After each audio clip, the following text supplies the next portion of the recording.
gusto que me acompañe aquí en el estudio Arnulfo Rodríguez, director de análisis de Banca Multiva. Arnulfo, un gran tema el que tenemos hoy.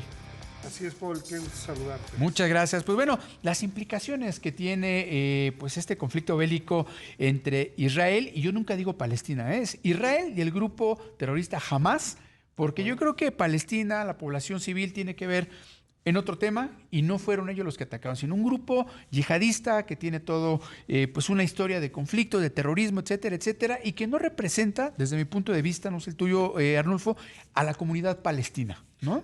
Ciertamente, la población civil es la que, sin deberla ni temerla, termina pagando los mayores costos. Claro. Hamas es un grupo, como bien dices, radical, islámico, y yo creo que entraron en esta dinámica un poco por el patrocinio de Irán y por la preocupación de Irán en el sentido de que Arabia Saudita ya tiene un preacuerdo con Israel. Claro, que aunque ya Arabia Saudita comentó que, pues bueno, por el momento lo va a entrar en stand-by, exacto, pero es cierto, o sea, el acuerdo comercial entre Israel y Arabia Saudita yo creo que pondría en jaque a varios países de la región, ¿no? Definitivamente, y un poquito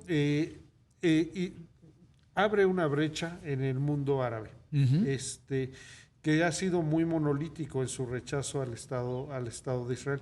Entonces yo creo que llevando esa posibilidad, por otro lado yo cuestionaría la estrategia, porque le dieron a Israel la excusa pero perfecta para la conquista militar de la Franja de Gaza. Y las implicaciones económicas que me estabas contando ahorita previo a entrar aquí a la participación tuya en análisis superior, sobre, pues bueno, los costos del petróleo, el papel que a la fecha no se ha dado a conocerse a ciencia cierta si Irán está o no involucrado, pero en caso de que se descubra por parte de Israel, Estados Unidos o algún otro aliado que realmente Irán formó parte de la estrategia para el ataque de Hamas a Israel, yo creo que se va a complicar bastante el problema. Es mucho y muy importante. Y Irán ya ha advertido pues que si Israel lo ataca, porque Israel es de los que ataca sin avisar, ya bombardeó alguna ocasión una fábrica de enriquecimiento de uranio en Irán, previendo que desarrollaran su programa nuclear.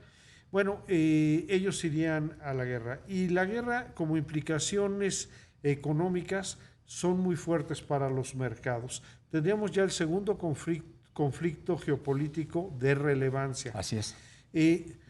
Nunca ha reconocido el Estado de Israel ser una potencia nuclear, pero se sospecha que lo es. Y por otro lado, Irán tiene su programa, ¿qué tan desarrollado?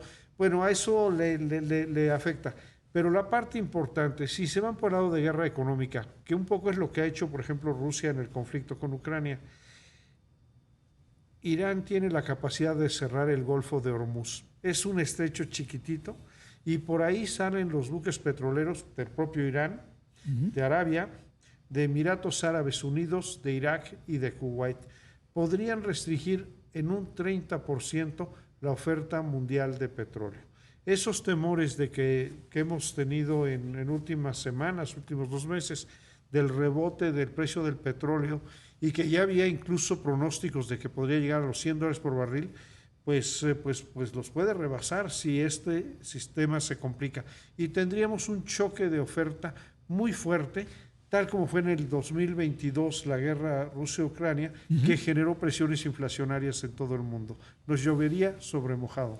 Y la implicación que tiene esto en las economías mundiales, porque por ahí se comentaba que si ya habíamos descartado tal vez una recesión en Estados Unidos, pues a lo mejor con este conflicto y lo que comentas, pues podríamos llegar ahora sí a esta recesión, ¿no? Hombre, si se da un golpe, un choque de oferta de esta magnitud, de que llegara a los 180, $200 por barril el precio del petróleo, pues estaríamos en una recesión. Europa se acabaría de hundir, ahí Alemania pues prácticamente está en recesión.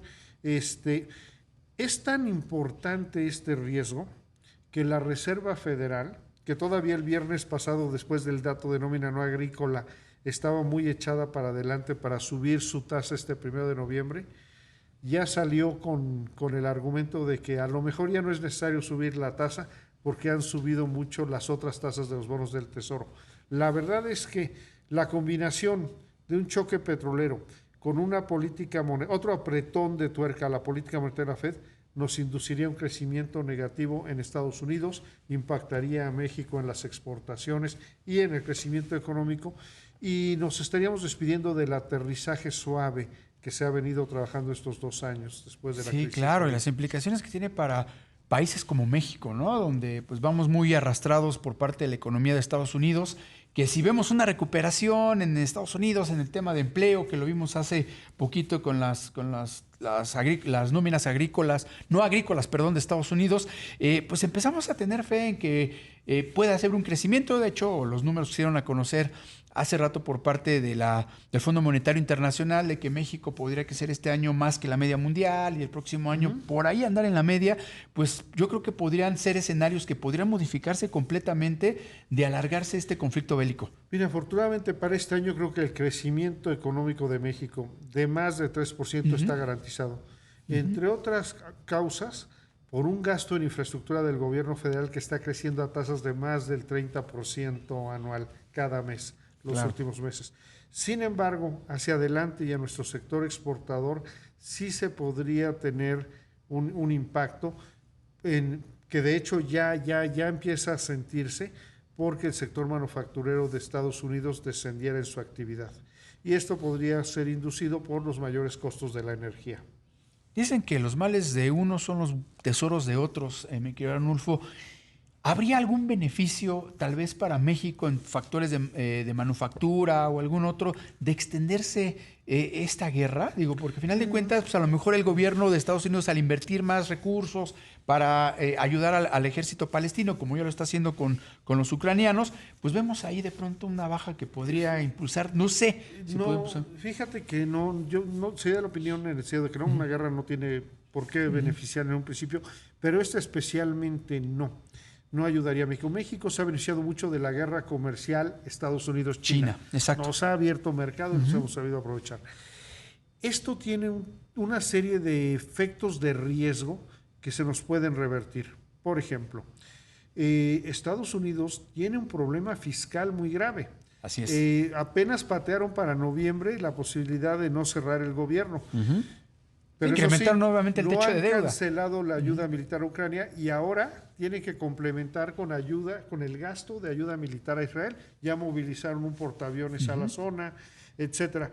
Entonces, este tema de riesgo fiscal en Estados Unidos va a pesar en un entorno de altas tasas de interés. Eso no nos conviene.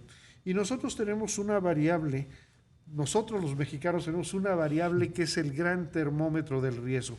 El riesgo a los eventos locales o lo que llamamos el riesgo sistémico al sistema financiero mundial. Es el tipo de cambio.